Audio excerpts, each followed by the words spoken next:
Alright, it is time for As I Promised, the hour special of Volume 5. And I said that very sophisticated for some reason. Walking, you sure are doing that a lot recently.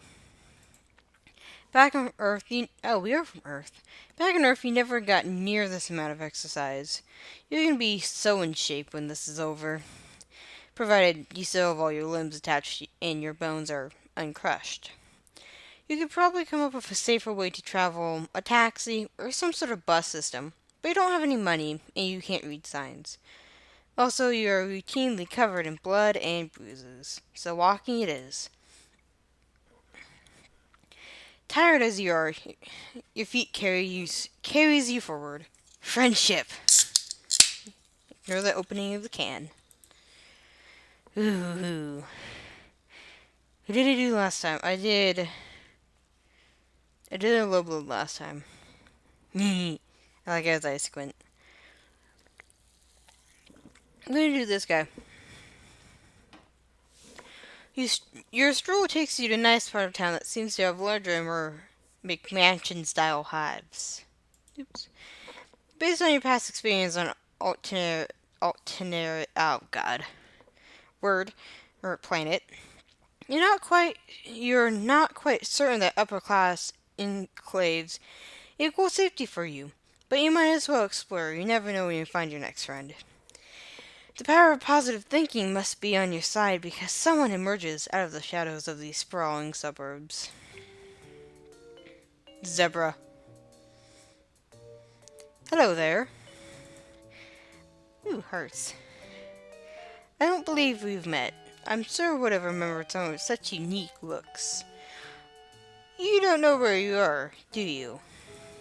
By this point in your time on planet, you don't know if this is wise to admit that you're lost and naive to the way of the world. But you don't know what you could have say to try and convince this guy that you're got any kind of street smart. You nod your head reluctantly, but he actually looks more interested in you after the confirmation that you're new to the neighborhood.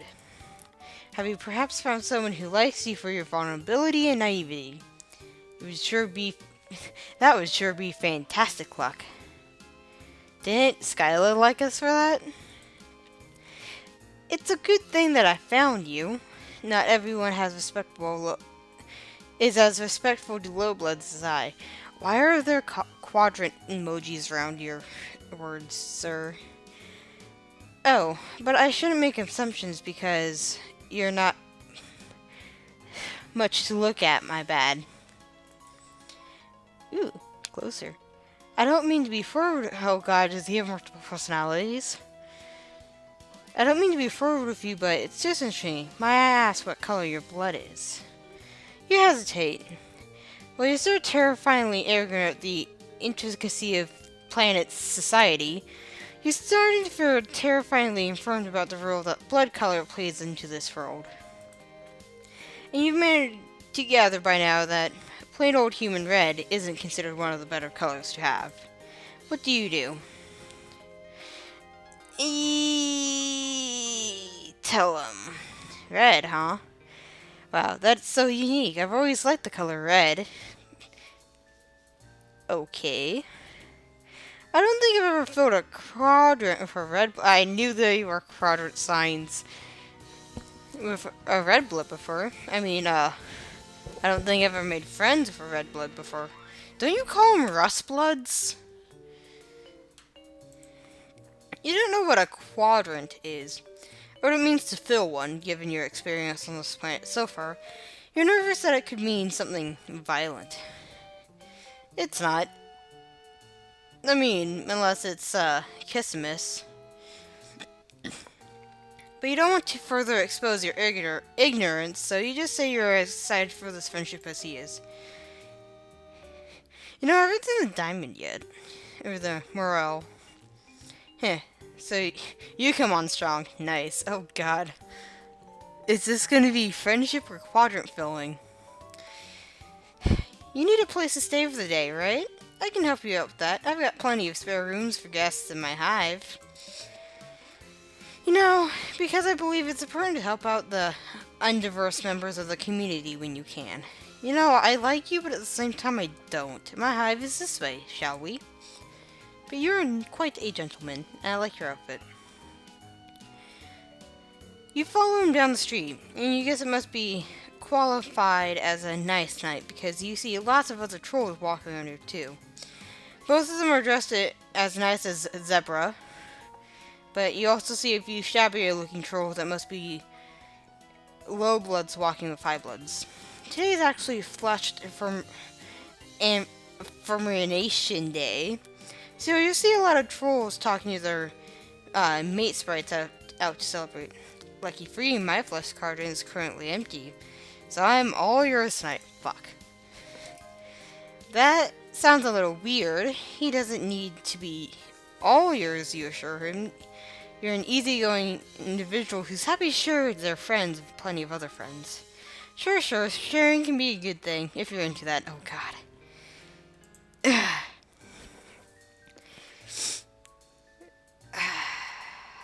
If someone who understands two aspects of each of these romances, this is cringy.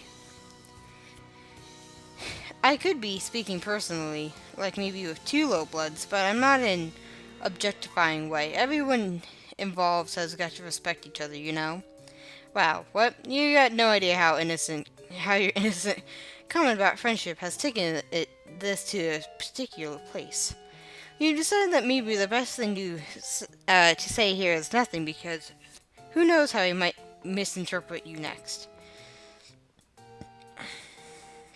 Huh, it looks like there's a lot of high blood, low blood couples out tonight for the holiday. Pretty unusual to see in this neighborhood, to be honest. It's sad, but most of these low bloods are probably with their mate spirits because of social advantages. Pretty shitty if the high bloods take advantage of that. But not everyone is as socially conscious as I am. Ooh, there's a diamond. I think it's super terrible when high bloods don't treat their low blood mate sprites as the queens they are. We're kings. You look around at all the other couples. The class divide is pretty noticeable, and some of the high blood trolls have scornful looks on their faces when talking to their low blood dates. One troll dressed in civilian makes her shabby dress make her kneel down so he can give her a ride on his shoulders.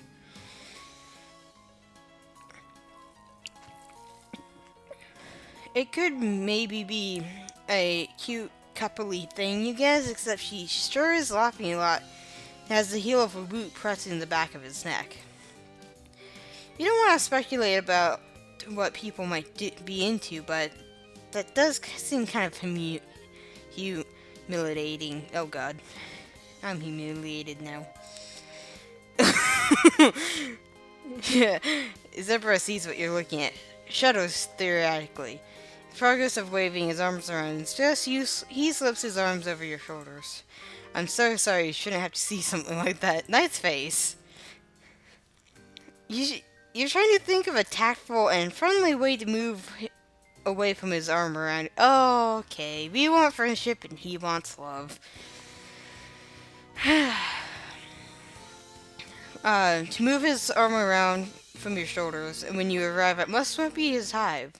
It's the biggest and most mansiony hive on the block, and when he stops in front of it, he lets go of you to gesture proudly at his sprawling home. Welcome to my humble abode. I just feel grateful, you know, to be able to share my wealth with those less fortunate. Ooh, very Zebras. When you walk inside the front door, you're greeted by a very distinguished. Oh god. A very something-looking zebra. He has silver zebra marking all over its body, except for around its neck, where the dark twig zags formed into what looked like a bow tie, almost like it's wearing a suit.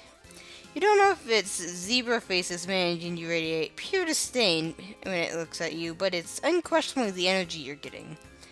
Don't mind my Lucis, he's kind of socially old-fashioned. But he lets me keep low bloods around in the hive to help out and stuff, so he's not all bad. let me give you the grand tour. Nice hairdo, Zebra. As for Zebra, er, as Zebra takes you through the spacious hive, you can see other trolls in several of the rooms. Most of them aren't wearing clothes as nice as Zebra's, but you guess these are the low bloods he mentioned. They all seem to be doing chores, sweeping, cooking, exchanging memes, slimes, in troll-sized bathtubs for other, possibly fresher green slime. Each of them glance up at you and Zebra when you pass by. They look disfriendingly away. The zebra Lucis is following you, and every time you exit a room, it pauses in the doorway to whinny out what could be orders. Or possibly, he's just berating them. You arrive in an empty ballroom-looking space downstairs where several low-blood trolls are hard at work, cleaning up the remaining of what must be quite a party. Zebra seems to notice you noticing all the trolls that are scrubbing the floor and how they are all avoiding your eyes. See? Are you... I can't tell from the shade, but are you Vriska? Or Equius blood?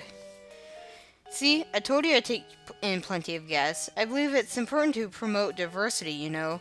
So this is why you don't see other indigo bloods here. Indigo. Oh, it's, No, indigo. I think that's the wrong blood. That's, even if it wasn't, it'd be Equius. Looks like all the guests are busy today. Well, an important part of communal living involves contributing to your labor when it's necessary, right guys? A few lowbloods mutter an affirmation. Oh gosh, I'm having such issue with words today. I will prevail though. While the others just put their sponges and mop down to prostrate their whole bodies on the floor. Zebra looks a little uncomfortable with the bowing, but not that uncomfortable. He doesn't introduce you to any of them. They don't realize yet that my hive is a sanctuary from the harsh injustice of the outside world. Sure? Anyways, enough about my low-blood guests. Let's take care of you, shall we? Perhaps this Lucis has had enough for tolerating your presence because it takes the opportunity to stop following you and go huff once more at Zebra's guest. Now for the better or worse, you're alone and Zebra has turned all of his attention on you. His smile seems very friendly. You want to see it as friendly. Or is it sexually? The night is still young and I am happy to do whatever you want to do. If you feel like going out to town to celebrate Flush Confirmation Day, or Valentine's Day, is that how I'm going to call it. I have a lot of other friends I could introduce you to. Hope you meet the right kind of culture, you know. Or if you're tired, I can show you to your guest room now and we can have a nice night in. Go out or stay in? See, he's all about introducing. Being shown, so let's go out. Not crazy about the idea of being alone with this guy for the rest of the night. Plus, if he's popular as he says, that means more potential friends for you to meet. You tell him that you're interested in going out. Cool. That sounds like a great time. I'll just go get ready. Actually, I'm on the mood for a nice quiet night in. Oh no, I fucked up. Maybe television stream server and the lower temperature if that's cool with you. Oh boy. If that's the same concoction as it does on Earth, that's not cool with you. You stumble through expressing some misgivings, but he talks you over. Great, sounds like we're both staying for the night. I'm not gonna lie, I'm psyched to stay and have you all to myself. I just want you to feel comfortable with whatever we choose to do. I'm not sure why he's asked what you wanted to do, since your preference doesn't seem to matter much. My Lucis and my guests have probably prepared a delicious meal for you by now. Let's finish the tour first. I assume you want to see my room. You tell him sure. Bedrooms are a great way for people to express their personalities, and as for his friend, you're interested in getting to know him better.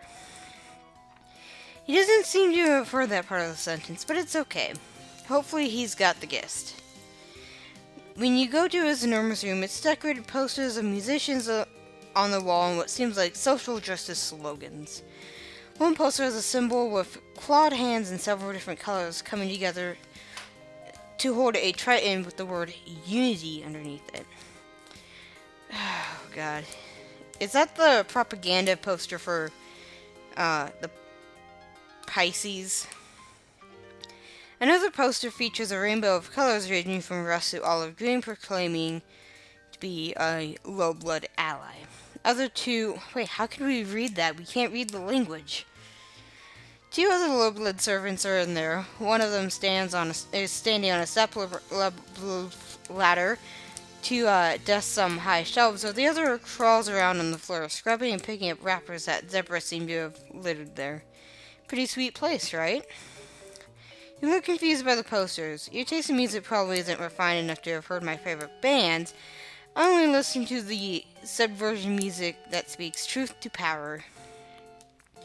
Luckily, you have me to teach you how to confront your privilege and support marginal artists. Also, did you notice my rad pile? It's pretty set up for the feeling jams with your morale. Yes, morale is what we're going for. He winks at you. You don't know what a morale or what morale or what he means by feeling jam, which sounds like a theory it could be a nice thing, but maybe not given the sleazy way he said it. You tell him it looks like a very nice pile of things, and you spot a couple of pillows that look like a puppet with disturbingly long nose and some random bow ties and a few horseshoes. Smuppets? You look intrigued. Want to lie down for a second? You don't have to do anything, but sometimes it can be nice to just, pacify each other a little bit.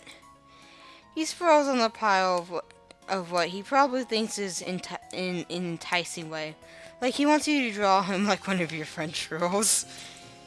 You turn away and try to hide the disturbed expression on your face. Well, apparently I didn't fuck up because he's still talking. I mean, to me.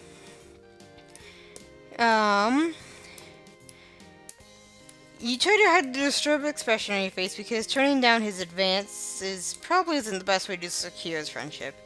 As your eyes cast about the rest of the room, you notice that low blood servant scrubbing the floor has a coughing fit.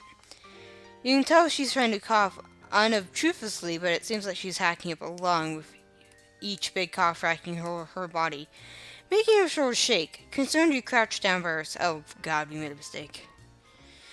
She jumps when she knows you're concerned and mumbles that she's fine, but you don't need to that you don't need to worry.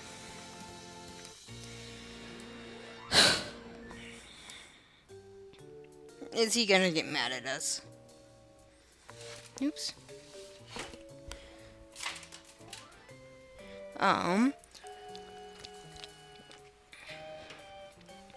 But she doesn't look fine now that you're getting a closer look. You can tell she seems underfed and exhausted, with sickly shadows on her face, scraped up knees and elbows.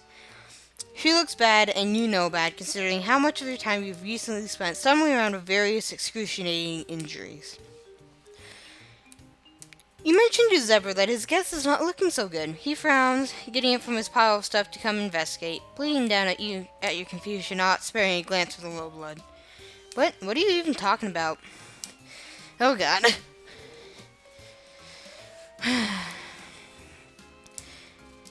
The servant tries to go back to her scrubbing, but she struggles with coughing and scrubbing simultaneously. It's hard for you to watch. Surely she would feel better if she took a break or ate or drank something. You asked Zebra about the hot meal he said he was being cooked for you. Maybe you should give some to the support troll. Jeez, you're making me look bad. There's no way my guests in my house could be going hungry. I respect low bloods and do everything in my power to take care of them. What, you think you're a better ally than I am? Ah, fuck. Considering your status, or lack thereof, on this planet, you're not sure you count as an ally so much as a member of the oppressed underclass, but you let that slide. You hasten to explain that you didn't mean to criticize him, that you're sure he's doing a fine job being an ally to the lowbloods. Yeah, well, it's not that easy. Whatever. Maybe we should go eat now. I don't feel like having filling jams anymore. Oh, fuck. He turns and leaves the room without showing any sign that he'll do something for the sick Lowblood. You mouth an apology to her behind his back, and she just gives you a tired wave and goes back to scrubbing. Zebra leads you downstairs to the dining room where Lucius is supervising a team of Lowbloods, sitting at the table for what looks like up for a course meal. The look on your Lucius Zebra's face is even more disdainful than before. Its bow tie seems angrier. Looks like dinner's almost ready. Cool, cool. Of course, you're probably not going to offer to pay for any of it, are you? Figures. Lowbloods, I mean. Trolls in general are always expecting me to provide for them without offering any conspicuousness in return. You're an asshole, sir. For once, you're kind of glad that you're unfamiliar with his alien vocabularies and innuendos. You have absolutely no money, which he definitely knows, and you can pay him back for dinner in friendship? Yeah, well, I'm not sure I want to be friends with someone who has a problem with the way I do activism. I have it on my good authority of every single Highblood I know that his introspectual praxis is valid. You stumble over your words in your haste to assure him that you have no way meant to say he's not valid. You've met a troll so valid, no one believes it's validly more than you do. Whatever, let's just eat. Fuck, he's got personality issues. You both sit down at the table while the Lowbloods set the table, light the candles, and serve the appetizing course. You can't just help notice that most of them look just as malnourished and sickly as the troll upstairs, but it might not be best to bring that up again. You eat in silence for a while, and Zebra looks like he's stewing over something. But he sets his fork down and looks over the table at which you frown. You know what? I just realized. You totally denied my Lowblood her own agency when you questioned me about not feeding her. Yeah, what you said was totally problematic. You don't respect Lowbloods at all, do you? Not like I do. I'm a fucking Lowblood. I'm lower than the Lowbloods. You try to apologize, saying that it's not your intention to suspect anyone, but you're sorry that you apparently did. He doesn't let you get a word out. People don't realize how tough it is to be a high-blood troll who believes in social justice. Seriously. I face my own kind of repression for speaking out, being an activist of Lowblood rights. For one, I never get consolation or conspicuous I deserve. My quadrants are always going to be unfilled because no one else agrees with my radical views. I want to fill a quadrant. I thought you'd be different, but you don't get it either. You try to tell him that you've got it all wrong. You agree with his radical views and believe in the Lowblood rights, which is why you were concerned for his guests in the first place. But he acts like you didn't say anything of what you just said. You're just another one of those oppressors. I'm red blood. Yeah.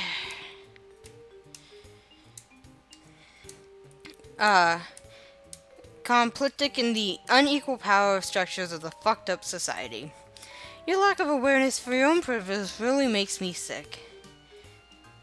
He's talking about himself. You must think you're so oppressed with your red blood and multiple injuries. Does he not know what red bloods do?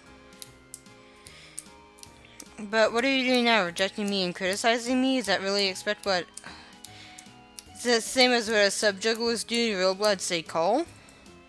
You probably deserve whatever shitty position you have in society, unlike me. I deserve to have this nice house and low-blood servants full quadrants for you're being an Eridan. He's standing up now, advancing on you with his zebra stamping its hip, threatening at his side.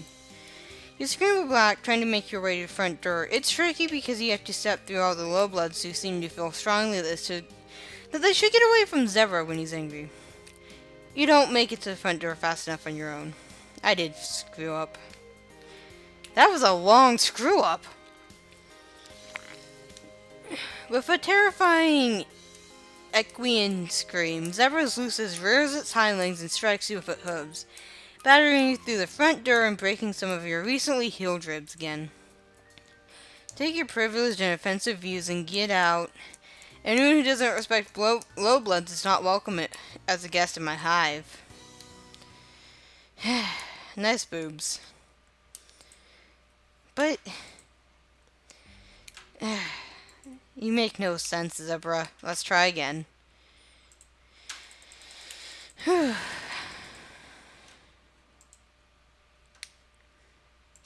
Boink.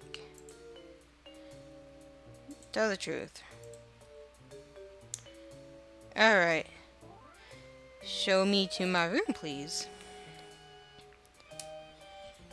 You think that going with Zebra on Valentine's Day might potentially give him the wrong ideas, and besides, you're pretty tired and don't feel like going out.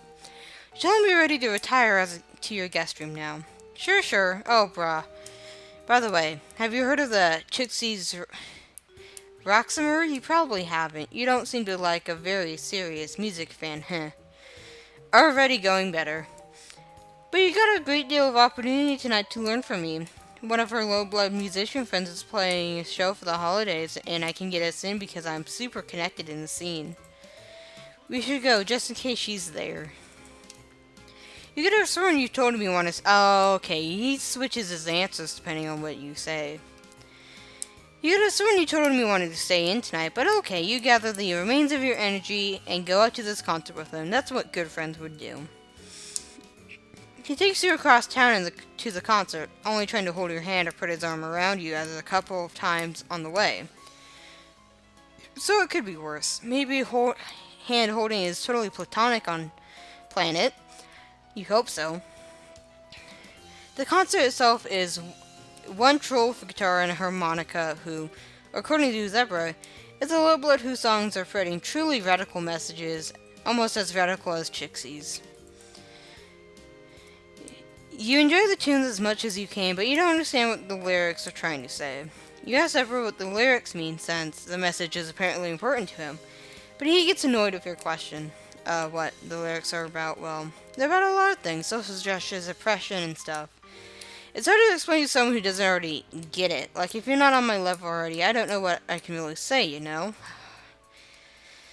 Well, enough about music. I want to talk about you. What sort of things are you into? You haven't had many opportunities on planet to talk about your interests. How exciting. How interesting. You say that you like playing games, but he's already interrupting you. You sure like to talk, sir. Cool. Sounds great. Really interesting stuff. But, what's your quadrant situation like? It's harder to pretend that you know what he's talking about now that he's asked you about your quadrant directly. You admit you have no idea what he means by quadrant situation. Whoa, you're even more clueless than I thought. Don't worry, I still find you attractive. He goes into brief, but not really brief enough exploration of the 4 types of romance on planet. Meet Sprite, the flesh quadrant, which is you sounds the most analogic to human romantic partnership. Moraligians of Pale Quadrant, which sounds like an exceptionally codependent friendship by human standard. Tispies and the Ash... Mediator, the Ashen Quadrant, which you don't understand at all. No one really does. And Kiss and Missitude, the Black Quadrant, which just sounds like repeatedly hooking up with someone you hate. That's the best way to describe it. You're fuzzy on the details of all 4 of these, but you understand enough that he's asking you if you're single. You tell him that you really just want to be friends. Of course, I respect your choice. Even if you change your mind, I'm right here, and being in a quadrant with a influential yet sensitive, socially aware indigo blood like myself can make it a lot easier for you to survive and thrive on planet. Wasn't he criticizing the kind of high blood, low blood, socially advantageous relationship just a few hours ago? It wouldn't be very friendly of you to point out his hypocrisy, so you don't mention it.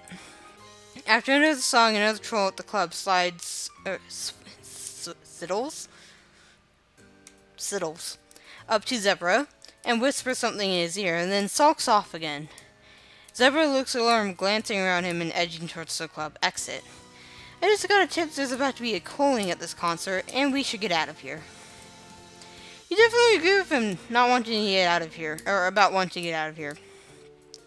You look around at the rest of the audience, still enjoying the show, and you and Zebra are the only ones getting ready to leave. Is he gonna warn any of the other trolls of the danger?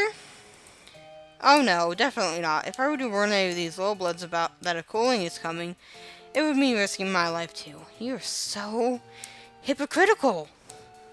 Not that I've ever tried, but everyone knows that. The Highbloods were probably fine though. We've got each other's backs. It's important to look after your comrades in the struggle. Sure enough, you can see the other trolls who were much like Zebra stand out because they are wearing nice clothes and casually but urgently leaving the concert venue. The little birds are all clapping and singing to the singer on stage. No one has given them a tip-off. Come on, we gotta scram. The two of you abscond, getting away from the music club as fast as you can, as fast as your legs can carry you. By the time Zebra decides it's safe to slow down, you're tired and out of breath. Looking around, it looks like you've arrived back at the high-blood part of town. You wonder if drones have descended on all those trolls at the club by now, and you just can't hear it because this neighborhood is too far away, closed off and sheltered from the violence. Phew, that was a close one. Going to low-blood cultural events like that can be dangerous, but it's the ones with the risks that you've got to take care of if you want to be an activist. Can't tell you how many times I've been risked a calling to fight for low-blood rights. Civil disobedience is the only way to fight the authoritarian state. Oh god, this is going so deep in the wrong way. It's like he's one of those people who think he's doing good, but really he's not. He's just doing what he thinks is benefiting others, but it's really benefiting himself. He turns to you and takes one of your hands in both of his, looking deep in your eyes. Oh. I just think it's so cool how you supported me back there when we risked our lives for the cause. That's probably the best way you can contribute as an activist and an ally, you know, by supporting me. And speaking of activism, we were talking about quadrants earlier. Let's get back to that. This guy does not want to take no for an answer. Once again, you reiterate that friendship is what you're looking for. He nods enthusiastically and squeezes your hand tighter. Fuck yeah, I love friendship. Oh gosh. I've always believed that strong friendship is the best foundation for any successful romantic relationship. And many trolls start by being friends first and enter a quadrant later. Even if you try to be friends but then fight too much, you can still prepare for a Calnesian quadrant. Either way, the thought of you being friends makes my blood pusher beat a little faster. Sure, you say. If that's what we're doing is extolling the benefits of friendship, then boy do you have some things to add to his list. For instance, sorry. Friendship can also come in handy when you need someone to help move or take you to the airport or other non-romantic activities.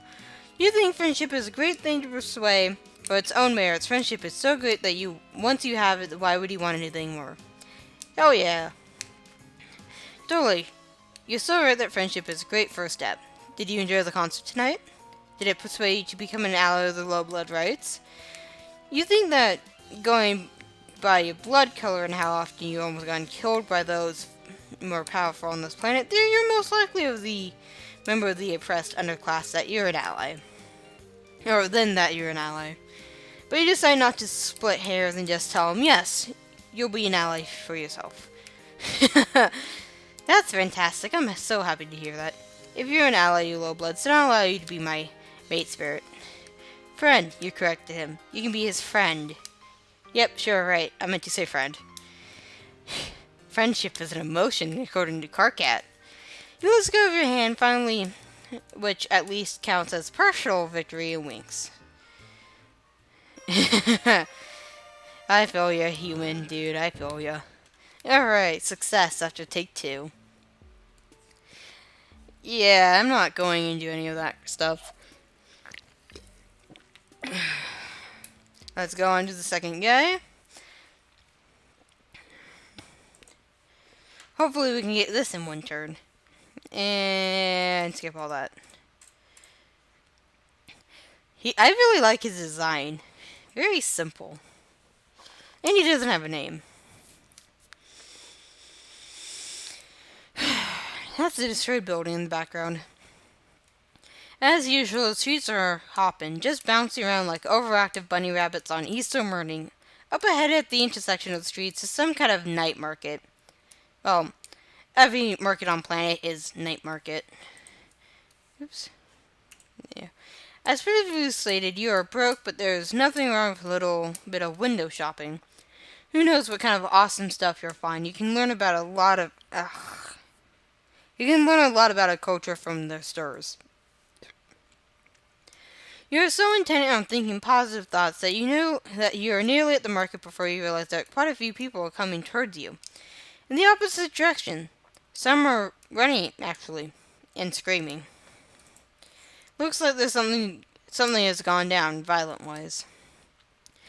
It's not a stampede, and you aren't in any danger of being trampled, and the streets are wide enough to just step aside and let the crowd pass. Or it would be. You get a brief furtive glimpse of a pair of focused yellow eyes under a low-pulled hood. Then a hand grabs yours so tightly that the tips of your fingers go numb. We are being kidnapped.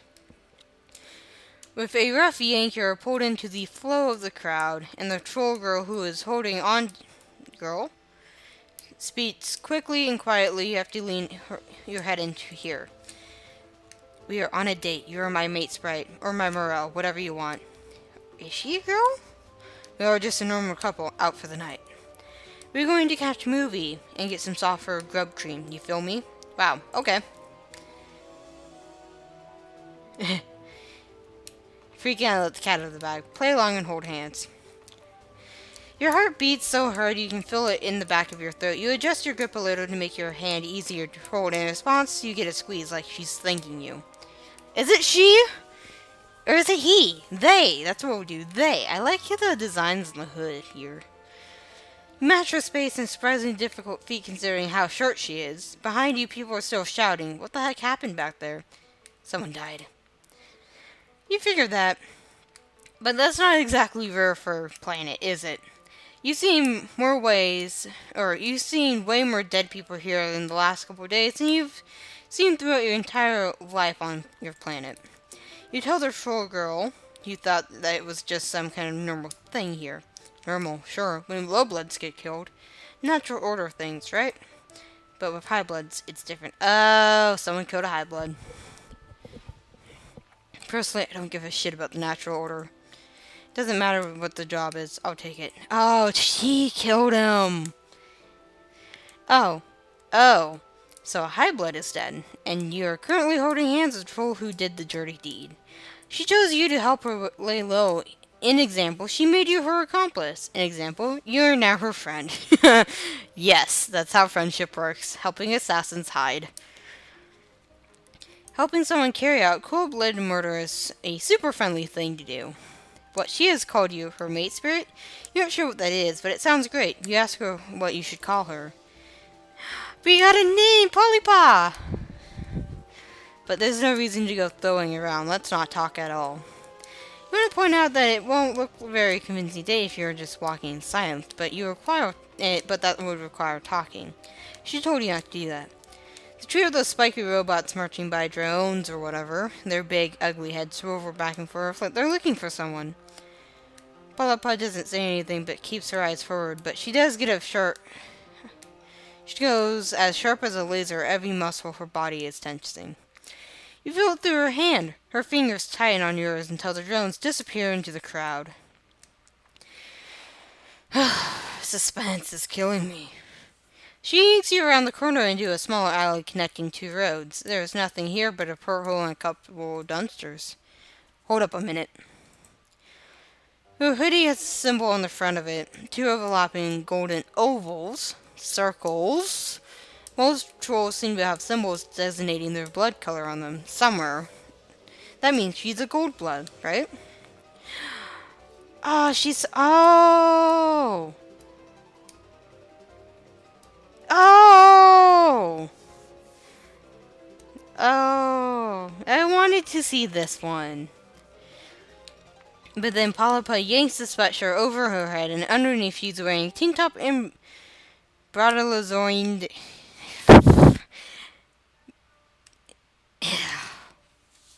with a symbol of an olive green. It looks a little like a cat. It's pretty cute. She tosses the sweatshirt into the nearest dumpster and kicks a button on the side. A whoosh accompanied by the sulfury stink of immortalization. Note to self, don't go dumpster diving on planet. Polypod grabs your hands as you head back out to the street. With her other hand, she works to tie out her hair, shaking it out of its ponytail, letting it fall in thick, sweaty clumps against her neck. She's very cute. It looks like she had a laser to the horn. Next she reaches up and takes part of her right horn off. Oh, no, wait. That's a little... It was a little bit of veneer. An artificial bit to cover up the notch in the cystine. What are all these random wardrobe changes about? You wonder how you actually begin to listen to somewhat of the conversation happening around you and check for the big billboard side screens mounted on the roof every few blocks. Seems like the rumor mill is already going hard. Apparently a well-respected Violet Blood is dead, killed in public in full view of witnesses by a gold-blood girl with a ponytail. Wow, you're really dealing with a professional here. I need to find somewhere to lay low until heat turns down. I mean, we both do since you're my associate now. I had a contact waiting, but I don't know what happened to her. It's possible that she got spooked. You got any ideas for a likely hideout? I'm not from around here. Well, isn't that just great? Neither are we. You wonder what in the world made her think you had any of that what's going on, ever. She keeps giving you sharp looks as if she's gradually catching on to just who she had chosen to recruit. You want her to understand that no matter how busted you look, you're our amazing friend and co-conspirator. Well, here's your chance. What do you propose?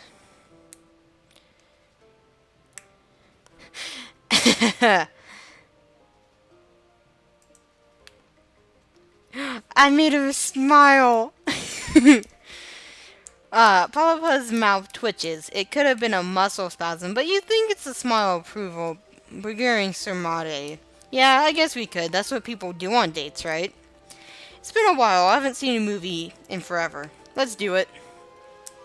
She squeezes your hand. You would have thought holding hands for so long would get sweaty and uncomfortable. You're certainly nervous enough, but her skin is surprisingly cool. She's very muscular. With a couple of exceptions, all of your new friends have literally been cold-blooded, also metaphorically for a few of them. But you aren't going to judge them for their lifestyle choices. It isn't your place as a friend. Regardless, your point is it's kind of nice holding hands, even if it's under complete false mortar pretenses. The best way to hide is in plain sight. Come on, there's a theater in there. Makes sense, you aren't from here, and you don't think Polypa is either. But you can always recognize a mall when you see one. Stores and escalators and fountains full of shimmery mall water. That's probably been there for years. The biggest difference between this and an Earth Mall is it doesn't seem to be anyone working at any of these stores. Everything is automated. That and the top floors appear to be reserved for high bloods. Polypa is holding onto your hand. Gosh, it's very like you're on a real date. This is very, very friendly. As far as you know, you have never been on a date with an assassin before. Most people wouldn't. Unless by accident. I guess which is what this is. You can't read the Showtime's descriptions and you don't have any money, but Polypa chooses a movie and pays for you both. She tosses a couple of coins into the slot and the machine spits out 2 tickets. You don't see any sauce or grub screen, but you're a little too queasy to mingle from mingled nerves and excitement currently to deal with anything called grub cream. You do, however, stop for a bag of buttery exploded kernels at the concession stand. Oh, these are nasty. Oh, reminds me of one of the movie theaters I've been to. Actually, this looks a little worse. But that movie theater I'm thinking about it was nasty, and I hope it got turned down. The theater you follow Polypa into isn't crowded, but you still feel every pair of eyes settling on you as you walk up the steps. Your heart pounds and your sweat slides down the back of your neck. You're just positive and can see right through you in this deeply controversial cross-species matchup you got going here. Even worse, Polypa takes a seat weirdly close to the other group. The only other group here. Man, awkward. A lot of reading. But at least she's quiet. The movie starts playing, and apparently in Planet there isn't any trailers before movies. Kind of a bummer. If you're going to be stuck here, you want to know what new hot summer blockbusters you have to look forward to. Surprisingly, the movie turns out to be a romantic comedy. You expect Polypa to choose a thriller or horror movie. From what you can glean of the plot, it's about a beautiful young J-Blood who gets involved with a visiting Blue Blood and their servant, Big Bumbling Bronze. The portrayal of the low blood strike you as vaguely offensive. They grunt and fall down a lot. The cabins look fascinating, a lot fancier than you remember from the time you hung out with Brone. Just a lot bigger and more glittery. The main character spends a lot of time pulling a jeweled comb through her lustrous hair. Dialogue is kind of incoherent, and you don't think it's just because you are unfamiliar with the cultural context. It also doesn't help that Polypa keeps a running commentary throughout. The ban on conversation has apparently been lifted. Ugh. I can't believe they added the mistaken identity storyline. So unnecessary. Also, Black Rum is so boring in comedies. There's no punch to it. Literally. I can't believe how bad this is. I don't remember the book being this garbage, but I read it a long time ago. My taste must have been worse back then. You look at her in possibly a whole new light. She shrugs and possibly a little self-conscious. What, you think I've been an assassin since I pupitated? I used to have a blog for relationship advice and stuff like that. Of course, I was just messing around. I didn't know anything beyond what I've read online. Two characters are kissing on screen. You have no idea who they are, and you're way more interested in the fact that Polypa has decided to tell you her life story in the back of the movie theater. The deep blue light from the scene in the brooding caverns washes over her, making you look noble and sad. You are entranced. It didn't last, though. I doubt it had anything to do with my blog, but a few years ago, a group of kids broke into my hive. I think they were high, maybe on Soper. Whatever, they stole a bunch of my shit, killed my Lucis, and some little silent fuck broke both my legs with his brain. You're talking about Sarov, aren't you? Just because he had thought it was funny. You are riveted. You have a bit of a tragic backstory yourself, but nothing this dramatic. Polypa picks through your buttery exploded kernels with delicate claws. I was trapped in my hive. I would have starved to death if it had not been for some teal who lived in my neighborhood. Just some little idiot who ran around with an Easter planet replica sword, challenging poor beast duels. Tailblades are pedantic bulge lords. Something assholes. But they care about justice, and these kids had attacked for no reason. I didn't break any laws. Anyways, that's why I'm equal opportunity for how I take jobs. Low bloods, high bloods, everyone is scum. One of the kids in the row turns to tell Polypa if what she heard in Brawl wants to get nasty in a pill, maybe you should get a room. Polypa kicks at the back of her tails and tells maybe she should mind her own business. The girl looks ready to jump over the back of her seats, but the guy next to her pats her firmly, pat, pat, pat, pat, pat, in a slow motion, slap firm and intense with plenty of uncomfortable, intimate eye contact. Was that in violet blood? The girl settles down after that, and everyone goes back to watching the movie. The rest of it goes by with your head spinning and your heart in your throat. You're glad Polypa trusts you enough to share her past, but you're nervous about her talking about it in public. Wasn't the whole point of coming to a movie to lay low? Think about it. When that girl sees the description, the alert, she's not gonna think about it. The noisy all blood getting all concealed in public. It's way safer than sulking around, believe me. Gosh, Polypus really is an expert. You're so glad you got to go out on this date with her, even if it's mostly fake. She's really pretty. As soon as you're back on the streets, Polypus pulls out her phone. Slowly, her face falls. Fuck, that little nuclear. Thought she bailed on me. According to Chitter, she's dead. They got her. Damn it. I told her to be careful. You look like a cat now. Like the cat you are. Her sadness is quickly turned into rage, vibrating off her in frantic waves. Her voice gets louder too. People are starting to look your way. Heckling in the theater is one thing, but shouting at the phone about murder is another. This is going south fast. You gotta calm her down. Deploy. She snap. Or shush pap. Shh pap. Be cat. For lack of better plans, you copied what you saw the troll inside do to his angry date. You press your palms firmly to her cheek. Whoa. Your intense shock, she blushes, a deep olive green in her eyes slip close. She leans into your touch as if she's drawing comfort from this tiny little gesture, and then she blinks and pulls away. Listen, I'm technically on the clock right now. Let's be professional. She bites her lips, hesitating, and then reaches up and repeats the gesture on your face. An unbelievable warmth fills you. Could it be the warmth of friendship? You're a weird-looking, double-horned amputee with very few social skills, terrible survival instinct, and both short-term and long-term memory loss. But you're all right. If you ever want to earn a little cash, I can use a partner I can depend on.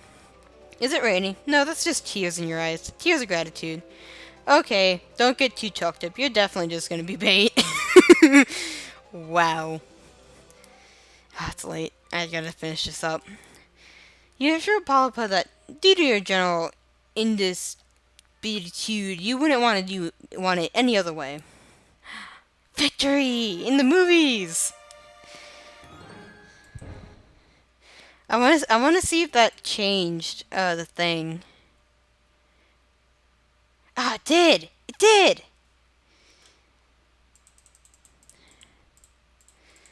Yeah, it changed. Polypagozy. Ah, that's so cool. Ah, crap, how to go back. Oops. Alright, well, that's it. We succeeded in both of them in less than an hour. 52 minutes and 50 odd seconds. Or 53 minutes if you want to round up. So, I thank you guys for watching this 1 hour special of the 5th act.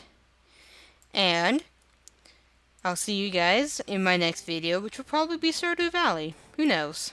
See ya.